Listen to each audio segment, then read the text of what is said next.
നമ്മുടെ കുഞ്ഞുങ്ങൾ പലരും കൺഫ്യൂഷനിലാണ്. ഏതാണ് ശരി, ഏതാണ് തെറ്റ്, ഇത് ശരിയാണോ, അത് ശരിയാണോ, അങ്ങനെയൊക്കെയുള്ള ഒത്തിരി സംശയങ്ങളൊക്കെ ഉണ്ട്. ഇതിൻ്റെ എല്ലാം പ്രധാന കാരണം ദൈവത്തിൻ്റെ വചനം അവരുടെ ഉള്ളിലില്ല. ദൈവത്തിൻ്റെ വചനം ഉള്ളിലില്ല.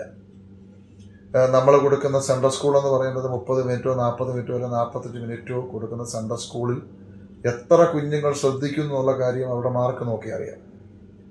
സ്കൂളിൽ 80-90% മാർക്ക് മേടിക്കുന്ന കുഞ്ഞുങ്ങൾ സെൻട്രൽ സ്കൂളിൽ പരാപരം മാർക്കിന് പോലും ജയിക്കാൻ പോലും കഴിയാതെ തോറ്റുപോകുന്നവർ നമ്മൾ കാണുന്നുണ്ട്. അതിൻ്റെ അർത്ഥം അവരതിന് താല്പര്യമില്ല.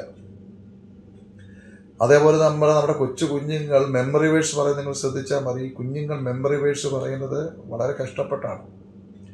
അവർക്ക് ഒരു വാക്യം പോലും മനഃപ്പാഠമാക്കാൻ കഴിയുന്നില്ല. ഇതിൻ്റെ എല്ലാം പുറകിലുള്ള ഏറ്റവും വലിയ വിഷയം എന്ന് പറയുന്നത് നമ്മൾ മനസ്സിലാക്കണം. പഠിക്കാൻ കഴിവില്ലാഞ്ഞിട്ടല്ല. നമ്മുടെ കുഞ്ഞുങ്ങളുടെ ബ്രെയിൻ മറ്റു പലതും കൊണ്ടും നിറഞ്ഞിരിക്കുകയാണ്. നമ്മുടെ ഈ തലച്ചോറിന് ഉള്ള കപ്പാസിറ്റി ഉണ്ടല്ലോ. മൊബൈലിൻ്റെ മെമ്മറി ഫുള്ളായി കഴിഞ്ഞാൽ മൊബൈൽ എഴുതി കാണിക്കും മെമ്മറി ഫുൾ. ചില ഫയല് റിമൂവ് ചെയ്യാൻ പറയും, എങ്കിലേ ചിലത് സ്വീകരിക്കാൻ പറ്റുള്ളൂ. അങ്ങനെ ഈ കുഞ്ഞുങ്ങളുടെ മൈൻഡ് അല്ലെങ്കിൽ അവരുടെ മെമ്മറിയെ ഫുള്ളാക്കിയിരിക്കുകയാണ്. ചില മാസങ്ങൾക്ക് മുമ്പേ ഞാൻ പ്രാർത്ഥിച്ചപ്പോൾ എനിക്ക് ദൈവാത്മാവ് വെളിപ്പെടുത്തിയൊരു കാര്യമാണ് ഞാൻ നിങ്ങളോട് പറയുന്നത്. നമ്മുടെ കുഞ്ഞുങ്ങളുടെ മെമ്മറിയെ പിശാച് കൈകാര്യം ചെയ്തുകൊണ്ടിരിക്കുകയാണ് ഈ കാലഘട്ടത്തിൽ.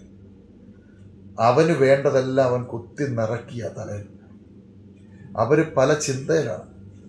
മുന്നേ വന്നിട്ട് ചർച്ചിൽ കണ്ണു തുറന്നിങ്ങനെ നമ്മളെ തുറിച്ചു നോക്കിയിരിപ്പുണ്ട്. പക്ഷേ ഈ കുഞ്ഞുങ്ങളുടെ മൈൻഡിലേക്ക് ഒന്നും കയറുന്നില്ല. നമ്മളീ പറയുന്ന 40 മിനിറ്റ് പ്രസംഗമൊന്നും അവർ കേൾക്കുന്നില്ല. അവർ നമ്മളെ തുറിച്ചു നോക്കിയായിരിക്കുന്നത്. അപ്പോൾ ഇതിൻ്റെയൊക്കെ പുറകിൽ അറക്കുവാനും മുടിക്കുവാനും നശിപ്പിക്കുവാനും ഇറങ്ങിത്തിരിച്ചിരിക്കുന്ന ഊടാടി സഞ്ചരിക്കുന്ന പിശാച് നമ്മുടെ തലമുറകളെ നോട്ടമിട്ടിട്ടുണ്ട്. ഈ ദിവസങ്ങളിൽ മാതാപിതാക്കൾ മനസ്സിലാക്കണം. കുഞ്ഞുങ്ങൾക്ക് വേണ്ടി പ്രത്യേകം പ്രാർത്ഥിക്കണം.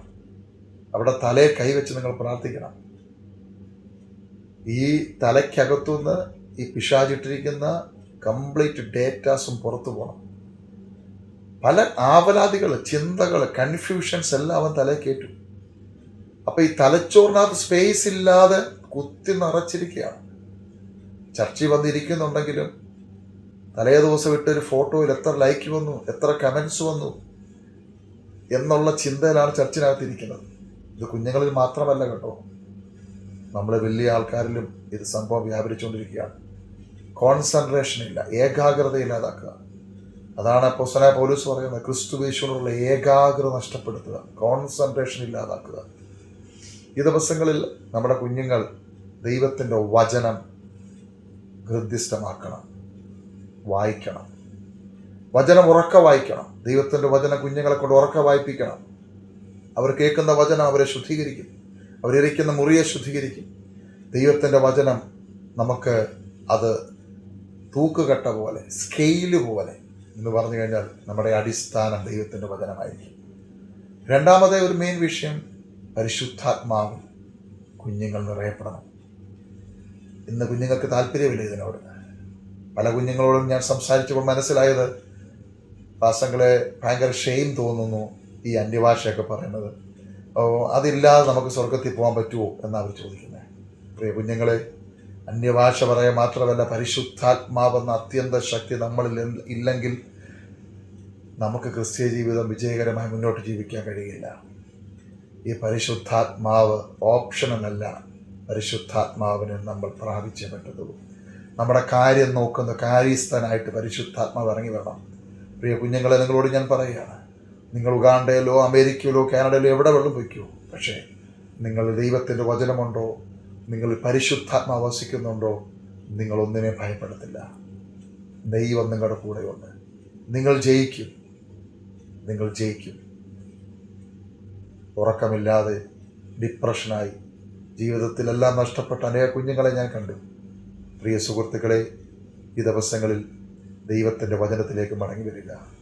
ദൈവത്തിൻ്റെ ആത്മാവിനാൽ നിറയപ്പെടുക.